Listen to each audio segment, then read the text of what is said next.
Well, maybe for some of us who've seen the evolution of our democracy over the last, especially 20 years, because you saw General Musharraf leave us from behind. But what is happening right now is a total dismantling of our democracy.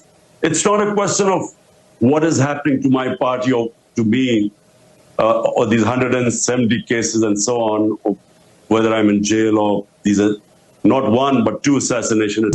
We are standing on the edge of darkness. Well, I mean, the facts about what happened, about me receiving a cipher coded message from our ambassador in Washington.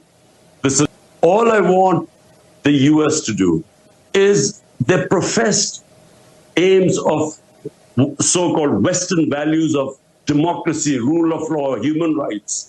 They shouldn't worry about what is happening to me. They should worry about 250 million people.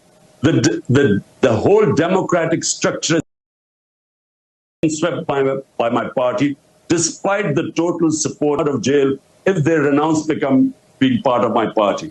So it's never happened in this country before. Women have never been put in jail. The entire media has been muzzled.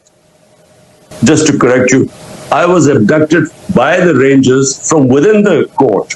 I was actually sitting in the courtroom. So, just to correct you. And the Supreme Court declared it illegal, and so yes. That's why I was